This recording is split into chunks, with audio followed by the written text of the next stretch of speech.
Hello दोस्तों, welcome to our channel let us learn. जय हिंद। आप सब कैसे हैं? आप सब अच्छे ही होंगे। तो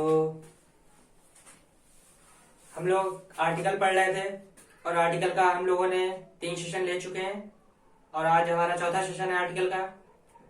और आई थिंक मुझे ऐसा लग रहा है कि आपको आर्टिकल का सेशन अच्छा ही लग रहा होगा और मैंने आपको अधिकतर सब चीजें बता दी हैं। जितने भी आर्टिकल के बेसिस पे जितने भी रूल्स थे उन्होंने बता दिए हैं। आज हमने आपसे कहा था कि ओमिशंस ऑफ आर्टिकल्स पढ़ेंगे। ओमिशंस ऑफ आर्टिकल्स का मतलब यह है कि आर्टिकल्स का यूज कहां कहां नहीं होता है, वो चीज आज हम पढ़ेंगे। Okay,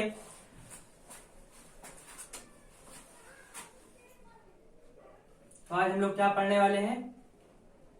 omission of article.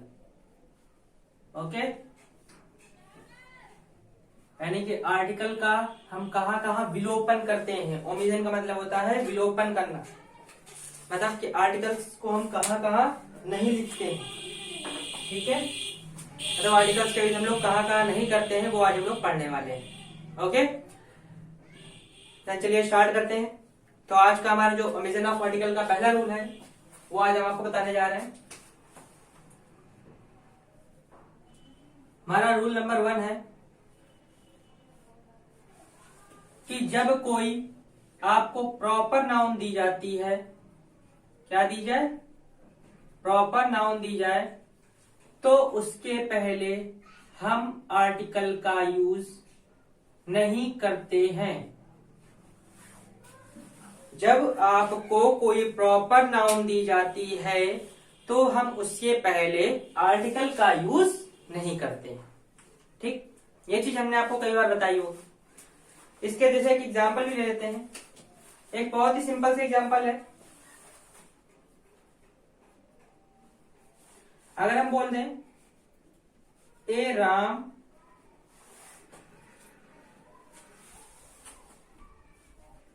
lives in the Kanpur, तो क्या ये सही सेंटेंस होगा? तो आपको तो पता ही है कि जो हमने बताया हुआ है कि प्रॉपर नाउन के पहले हमें आर्टिकल का यूज नहीं करना है, तो हम इस आर्टिकल का यूज नहीं करेंगे। कानपुर भी जब प्रॉपर नाउन है तो इसके पहले भी हम आर्टिकल का यूज नहीं करेंगे। अब ये हमारा सेंटेंस राइट हो गया, Ram lives in Kanpur. Okay, second example और देख लेते हैं। सेकंड एग्जांपल जैसे उठा लिया हमने, the Sita has gone to the Agra. The Sita has gone to the Agra. Sita एक प्रॉपर नाउन है, आगरा भी प्रॉपर नाउन है, तो इसके पहले आर्टिकल दा का यूज नहीं होगा। ओके, ये चीज तो हमें समझ में आ गई। बिल्कुल बिल्कुल इजी था। लेकिन अब हम इसी के आगे एक चीज और बताने वाले हैं। इसके आगे एक नोट डाल लीजिएगा, उसमें लिखिए लेकिन यदि किसी प्रॉपर नाउन को किसी से तुलना की जा रही हो, मतलब कोई नाम दिया गया है, उसकी आप किसी प्रॉपर नाउन से तुलना करा रहे हैं, तो उसके पहले आप आर्टिकल दा का यूज जरूर करेंगे। जैसे आप एग्जाम्पल नोट करते हैं। इसे अगर एग्जाम्पल हम देखें, लिखा है जैसे कि कालिदास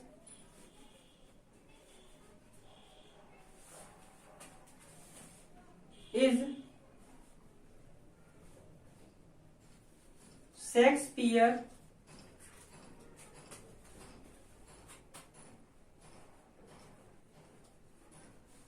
of India। तो आप देख रहे होंगे कि कालिदास जी की हमने शेक्सपियर जी से तुलना कराई है। कालिदास हमारे भारत के शेक्सपियर है, तो ये शेक्सपियर तो प्रॉपर नाउन है, लेकिन ये भी गलत है जब तक हम इसके पहले आर्टिकल दा का यूज ना कर दें। जब हमने आर्टिकल दा का यूज किया तब जाके ये राइट सेंटेंस राइट हुआ कि Kalidas is the Shakespeare of India. Kalidas Bharat के वो शेक्सपियर हैं। हमने इसलिए दा का यूज किया क्योंकि ये निश्चित करने के लिए कि हम ये उन्हीं शेक्सपियर की बात कर रहे हैं जिनके बारे में हम पढ़ते हैं। ठीक है, अब हम जैसे फोर्थ और एक ले लेते हैं एग्जाम्पल। सूरदास, क्या लिखा हमने? सूरदास इज द मिल्टन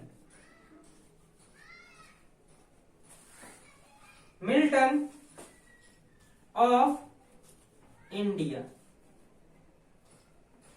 तो आप यहां पे देख रहे हैं कि मिल्टन एक नाम था, तो उसके पहले हमने द इसलिए लगाए ताकि ये बताने के लिए कि मिल्टन, हम उन्हीं मिल्टन की बात कर रहे हैं जो अंग्रेजी महाकाव्य के रचयिता हैं। ठीक है, जिन्होंने अंग्रेजी में बहुत सारे बड़े बड़े बुक्स लिखी हैं, राइटिंग्स लिखी हैं, तो उनके बारे में बात कर रहे हैं। Surdas is the Milton of India, Kalidas is the Shakespeare of India. तो समझ गया कि प्रॉपर नाउन के पहले हम आर्टिकल का यूज नहीं करते, लेकिन कब हम करते हैं? जब हम उनकी किसी से कंपेयरिंग करा रहे हैं। ओके, चलिए अब रूल नंबर सेकंड देखते हैं।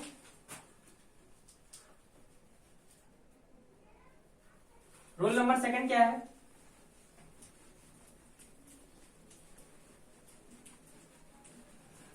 रूल नंबर सेकंड में आपको कॉमन नाउन के बारे में बताएंगे। जैसे कोई कॉमन नाउन आपको दी जाती है, क्या दी जाए? कोई कॉमन नाउन आपको दी जाए, तो उस कॉमन नाउन के पहले आप आर्टिकल का प्रयोग कर सकते हैं। A boy, a man, the man, okay, इस तरीके से।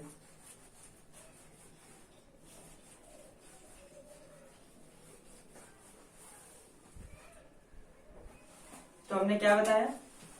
रूल नंबर 2,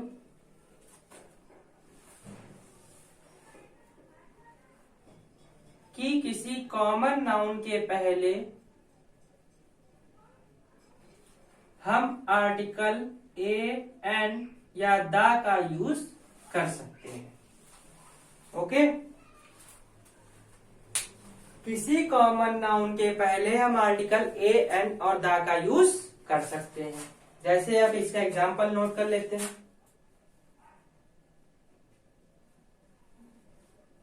जैसे इसका एक एग्जांपल ले लेते हैं कि हम आई सॉ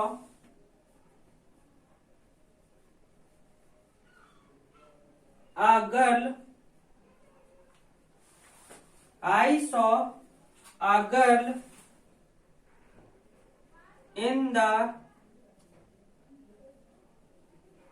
सिनेमा हॉल। तो आप यहाँ पे देख रहे होंगे कि गर्ल एक कॉमन नाउन है और इसके पहले हमने आर्टिकल ए का यूज किया हुआ है। Okay, I saw a girl in the cinema hall.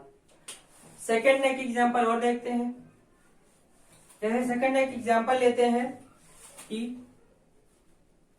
A child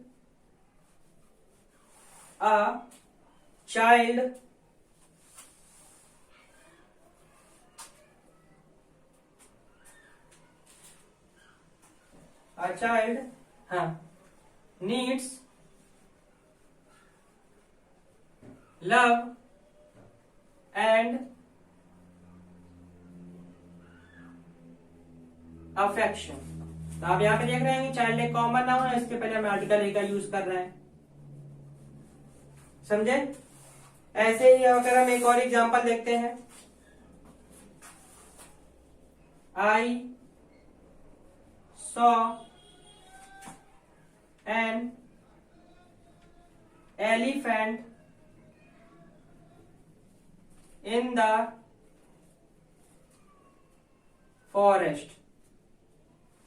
तो आप देख रहे होंगे यहाँ पे हमने दोनों जगह आर्टिकल यूज किया हुआ है, एलिफेंट के पहले भी और फॉरेस्ट के पहले भी। समझ गए?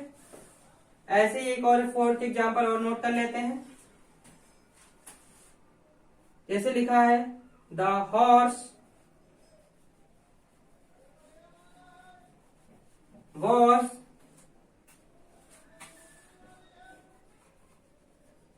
Running running on the road. तो आप देख रहे होंगे हॉर्स एक कॉमन नाउन, उसके पहले हमने आर्टिकल द का यूज किया है। रोड भी एक कॉमन नाउन, उसके पहले भी हमने आर्टिकल द का यूज किया हुआ है। ठीक है, तो कॉमन नाउन के पहले हम आर्टिकल ए एन द का यूज करते हैं। ये चीज तुमने पढ़ ली, कॉमन नाउन का यूज कर, कॉमन नाउन के पहले हम आर्टिकल ए एन द का यूज करते हैं। लेकिन कब हम आर्टिकल ए एन द का यूज नहीं करते हैं, यह भी तो पता होना चाहिए कि कॉमन नाउन के पहले हम आर्टिकल ए एन द का यूज कब नहीं करते हैं। तो अब हम इसके बारे में पढ़ेंगे।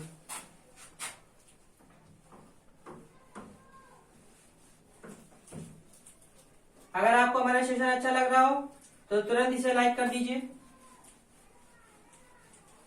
और इसको ज्यादा से ज्यादा लोगों में शेयर कीजिए, अपने फ्रेंड्स रिलेटिव सबको। अब जैसे यहीं पे कॉमन नाउन आपको दिया जाए, ठीक है, लेकिन कॉमन नाउन कैसे दिया जाए? प्लूरल में दिया जाए,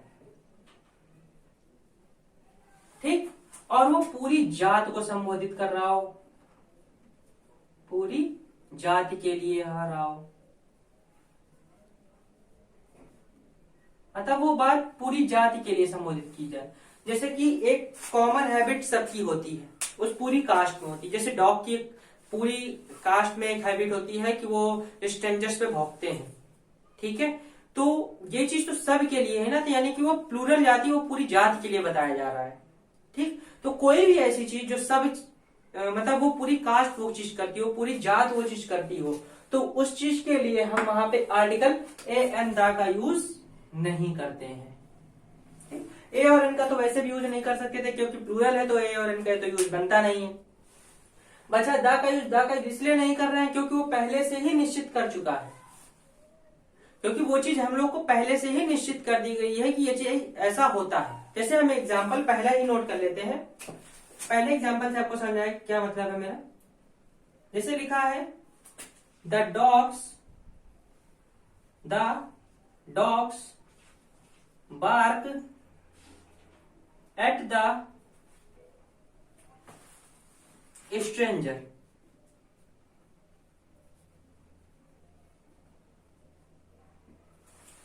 The dogs bark at the strangers। तो आप देख रहे होगे कि ये जो जो अनजान व्यक्तियों पे भौंकने की आदत है वो तो कुत्तों हर डॉग में होती है, हर डॉग में होती है, तो उस चीज को निश्चित करने की हमें जरूरत नहीं है, तो इसलिए हम यहाँ पे आर्टिकल द का यूज करेंगे ही नहीं, ठीक है। अब जैसे यहाँ पे हमने स्ट्रेंजर के पहले द का यूज किया है क्योंकि ये कॉमन नाउन है, उसके पहले हम कर सकते हैं, ठीक, क्योंकि स्ट्रेंजर सब तो होते नहीं है, तो अब उसके लिए कोई डेफिनेट तो है नहीं, तो डेफिनेट करना पड़ेगा कि द स्ट्रेंजर। ओके, अब जैसे इसका एक सेकंड एग्जाम्पल देख लेते हैं, एक बहुत सिंपल सा एग्जाम्पल ले लेते हैं कि द रोजेस स्मेल स्वीट। तो ये चीज तो कॉमन बात होती है ना कि गुलाबों में अच्छी महक होगी, खराब महक तो होगी नहीं, तो इसलिए आर्टिकल द का यूज तो कर नहीं सकते हैं, ठीक है। तो जो चीज पहले से ही अंडरस्टैंडिंग है तो उसको डेफिनेट करने की हमें जरूरत नहीं पड़ती है। ओके, तो इसलिए यहाँ पे भी द का यूज नहीं करेंगे। तो जो चीज हमें पहले से ही डेफिनेट हो उसको हमें निश्चित करने की जरूरत नहीं पड़ती है। ओके, अब रूल नंबर 3 की बात करते हैं।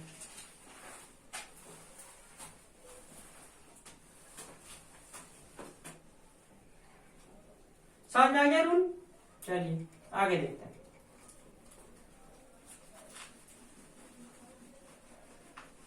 रूल नंबर 3 क्या है? ये भी कॉमन नाउन से रिलेटेड है, तो देखिएगा ध्यान से। हम यहाँ ओमिशन ऑफ आर्टिकल पढ़ने जा रहे हैं, इसलिए जरा ध्यान से देखिएगा। अब यहां पे कॉमन नाउन दिया जाए और सिंगुलर भी दिया जाएगा। कैसा दिया जाएगा? सिंगुलर मतलब कि एक वचन में दिया जाएगा, लेकिन उसका एक व्यापक अर्थ होना चाहिए। वहां पे उस चीज का एक बहुत ही बड़ा मतलब होना चाहिए। कैसा भाव होना चाहिए? व्यापक।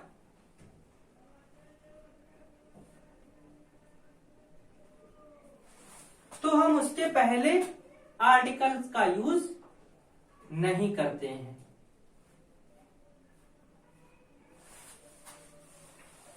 समझे? जैसे अगर लिख देते हैं पहला एग्जांपल कि द मैन इज मोर्टल,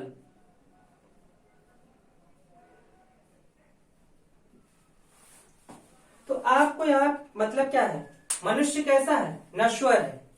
तो ये चीज तो जो चीज पहले से ही अंडरस्टैंडिंग, वो तो हमें पता है कि मनुष्य नश्वर है, कि मनुष्य का नाश होता है, आज नहीं तो कल होना है, कल नहीं तो परसों होना है, मतलब कभी ना कभी तो होना ही है।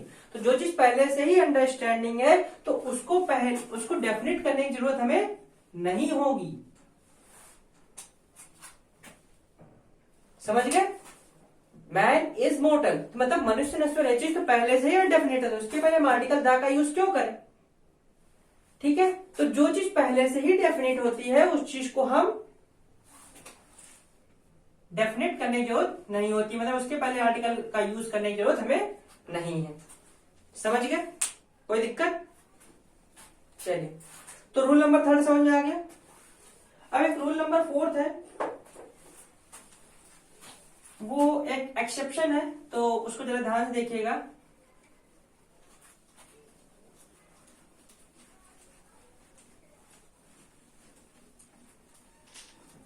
ये रूल थोड़ा ध्यान से देखिएगा जो हम बताने जा रहे हैं। 4th नंबर रूल है,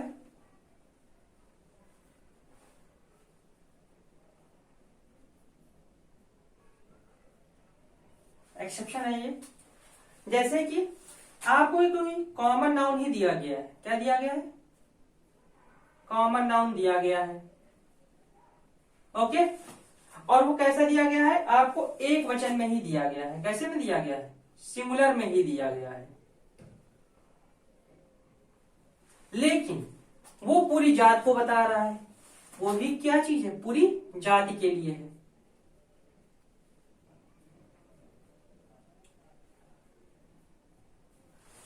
तो तब हम क्या करेंगे? आर्टिकल सिर्फ द का यूज करेंगे। ठीक है, तो हमने क्या बताया?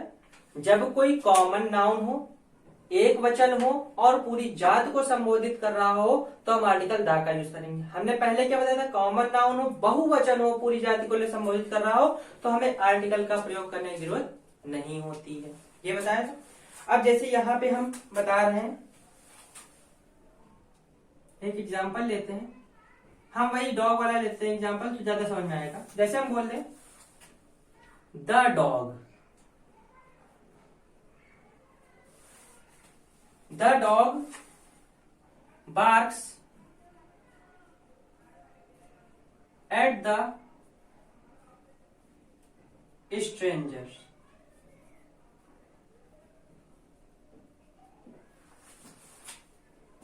The dog barks at the strangers, मतलब अब आप कहोगे कि यहाँ पे हमने आर्टिकल द का यूज किया, तो किया क्यों?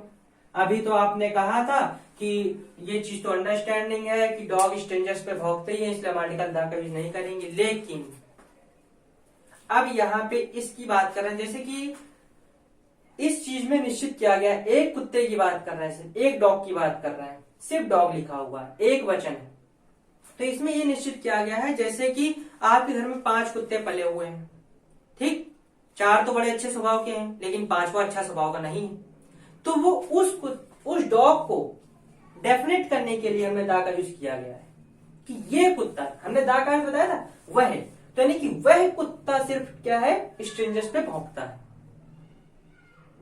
समझ गए? The dog barks at the strangers, तो इसलिए इसको हमें डेफिनेट करना पड़ा। अगर यहाँ बहुवचन होता dogs bark at the stranger तो हमें इसकी यूज करने की जरूरत ना पड़ती, लेकिन यहाँ पे एक वचन है तो एक वचन में हमें संबोधित करना पड़ा है, बताना पड़ा है कि सिर्फ हम उसी डॉग की बात कर रहे हैं, इसलिए हमें डेफिनेट करने के लिए दा का यूज करना पड़ा। एक सिंगल डॉग की बात कर रहे हैं इसलिए हमें इसका यूज करना पड़ा। जैसे कि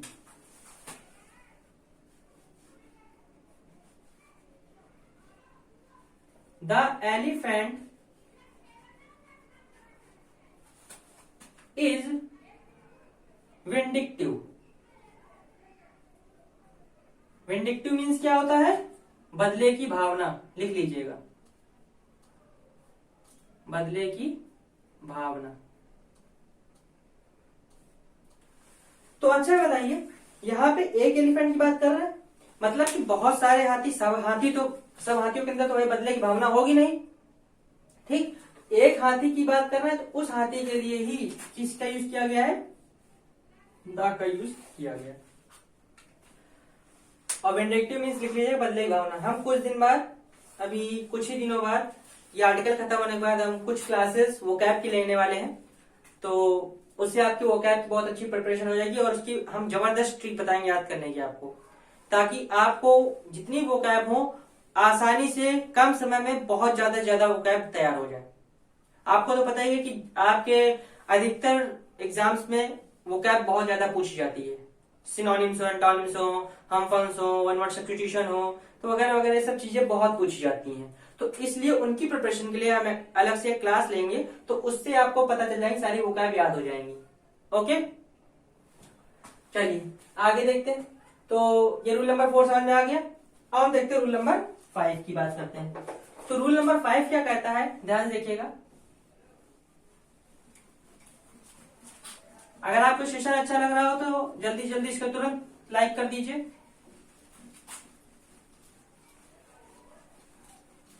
और बहुत ही ताबड़तोड़ रूल बताए जा रहे हैं, तो इसलिए इसको तुरंत जल्दी से जल्दी लाइक कर दीजिए और बहुत जल्दी शेयर कीजिए। अब हम अगला रूल बताने जा रहे हैं, रूल नंबर 5 है।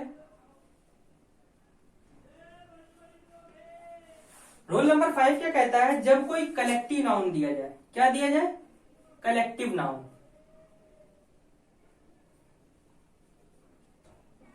तो उसके पहले हम आर्टिकल ए एन दा का यूज करते हैं।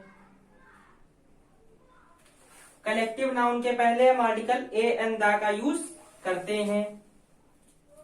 उसके लिए एग्जाम्पल है, हमने क्या बताया, कलेक्टिव नाउन, जितने भी कलेक्टिव नाउन होते हैं, समूहवाचक संज्ञा होती हैं, उनके पहले हम आर्टिकल ए एन और द तीनों का यूज कर सकते हैं। जैसे कि I saw crowd on the road. Crowd मतलब भीड़ होती है, लोगों की संख्या होती है, इसलिए इसके पहले हम ए का यूज कर देते हैं। आई सॉ ए क्राउड, मैंने एक भीड़ देखी सड़क पर, ठीक। I saw a crowd on the road, ठीक है। अब ए का यूज क्यों किया? क्योंकि वो एक पूरे ग्रुप को दिखा रहा है, ठीक है। सेकंड जैसे देखते हैं, सेकंड में जैसे एक एग्जांपल लेते हैं कि the mob moves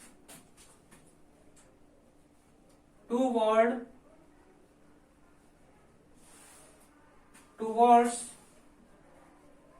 the city. तो आप देख रहे होंगे मॉब का मतलब क्या होता है? उग्र भीड़ होता है, लिख लीजिएगा। मॉब का मतलब क्या होता है? उग्र भीड़, गुस्से वाली भीड़, ठीक है। तो वो कहा जा रही है, सिटी की ओर मूव कर रही है, ठीक। तो इसलिए यहाँ पे आर्टिकल दा का यूज किया गया है। The mob moves toward the city, I saw a crowd on the road. Okay, तो ये था 5वां रूल, कलेक्टिव नाउन के पहले हम आर्टिकल ए एन दा का यूज करते हैं। अब इसके बाद के जो बचे रूल हैं वो हम आपको अब अगले सेशन में बताएंगे। तो अगर आपको हमारा सेशन अच्छा लगा हो तो इसे लाइक कर दीजिएगा और ज्यादा से ज्यादा लोगों में शेयर कर दीजिएगा। और अगर आपको कोई प्रॉब्लम हो रही हो हमारे सेशन में तो हमारे कमेंट सेशन में आप कमेंट कर सकते हैं। अगर और उस चीज का जो भी सॉल्यूशन होगा वो हम आपको बताएंगे, तुरंत आपको उस चीज का जवाब मिलेगा। तो इसलिए आप हमारे चैनल के साथ जुड़े रहिए। Thank you, tata, bye bye, जय हिंद।